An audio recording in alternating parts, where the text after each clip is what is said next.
This is too far enterprises. Most people do not really want freedom because freedom involves responsibility.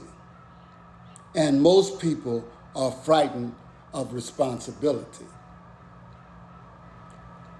All that to say that we ask for freedom, but we don't want to do the things to be free.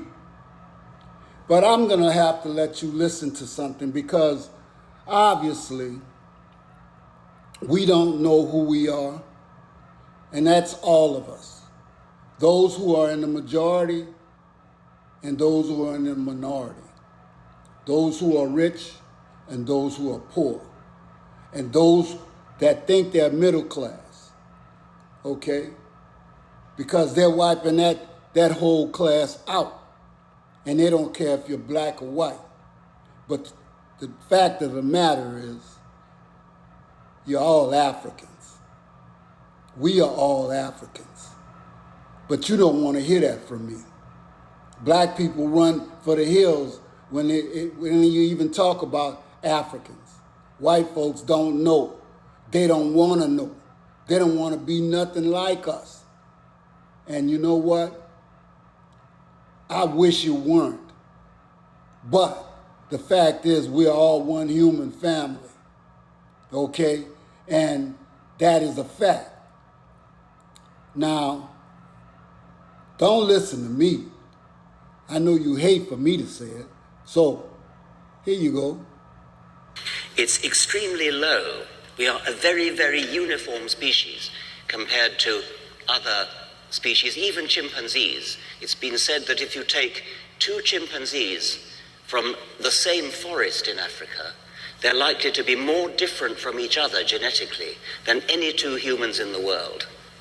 It's a bit surprising when you consider that we, to our eyes, at least look more different.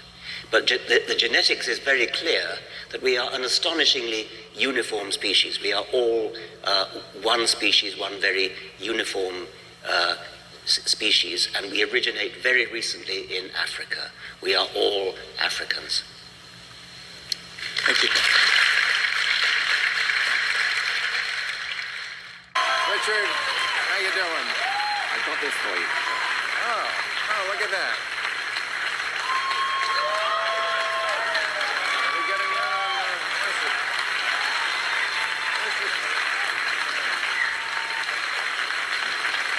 Okay. So, we are all Africans. I know our president is a loud tribesman. Why are we all Africans? You don't have to go back very far, only about 100,000 years, and all our ancestors lived in Africa, were African, and walked out of Africa not that long ago. So we are African, actually we're African apes. We're all African apes, and somehow brings us all together, don't you think? We're apes with a shave. Yeah, exactly right, yes. But Christine O'Donnell, So, if you would like to hear more, my brother from AfriPost, AFRIPOST,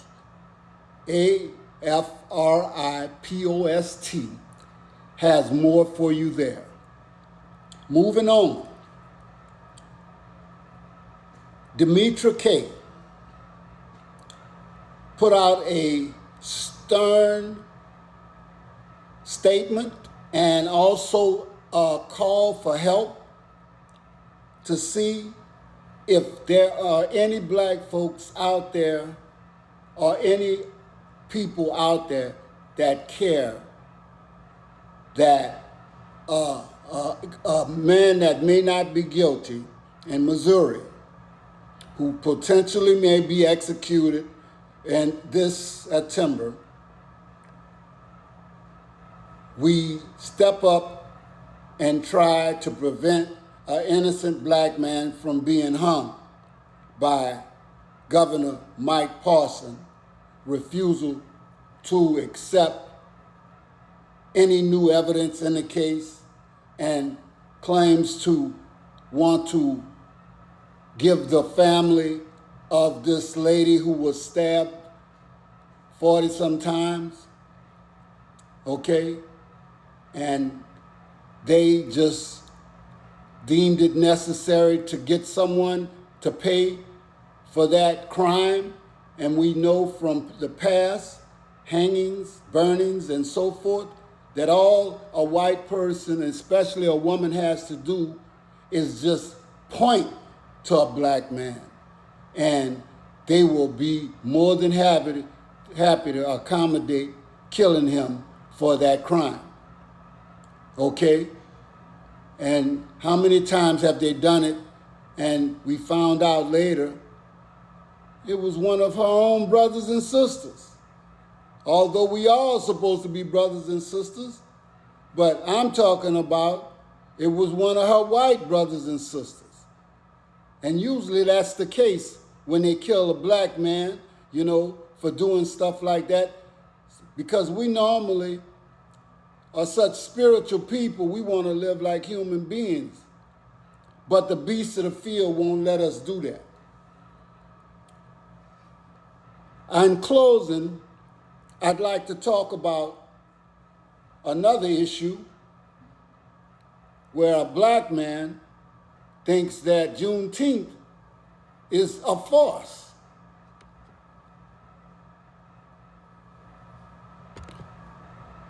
It is not coming back. Some of you know about this fake holiday called Juneteenth. And what happened was the way this so-called Juneteenth thing was about, when slavery ended, apparently a few people, blacks in Texas, didn't know about it, that slavery had ended.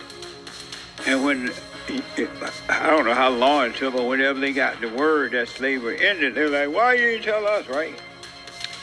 And then as a result, they started a holiday. Because a few black people didn't know slavery ended, you shut down your business and everything. I want my country back. It is not. Okay, if I'm not mistaken, this guy is named Jesse. He's supposed to even be a pastor. He's black. And he piggybacked on what Miss Gomez just said the other day. And I thought it was offensive to Miss Opal Lee, and it's offensive to the whole black community. But obviously, there are some blacks out there that will do the master's bidding no matter what. Now, this actually comes from Ben Shapiro's puts woke student on blast in Juneteenth history lesson with JLP. If you want to know more about that.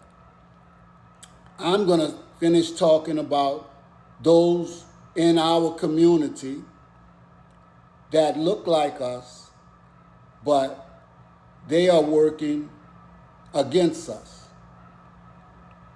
Now, I just got through talking about us all being one human race, but we don't think we are.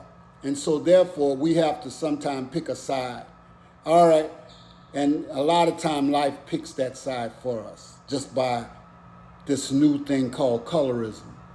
In the ancient world, there wasn't no such thing. You know, it was about power and wealth and strength and weaknesses. So this Jesse out of California, who's supposed to be a Christian preacher, we have a responsibility to correct those things that's wrong in our community. The Miss Gomez's and the Jessies, those people that will tell the master on their black people, what we call them escapees, those people that want to stand up for their right and be free.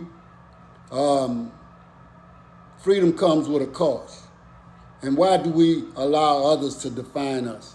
Now, Jesse can't define us, but when he goes on to a social media or a TV show, and as a black person, he stands up for everything that's white, that hurts our community. And this is Too Far Enterprises, speaking of peace. Thank you.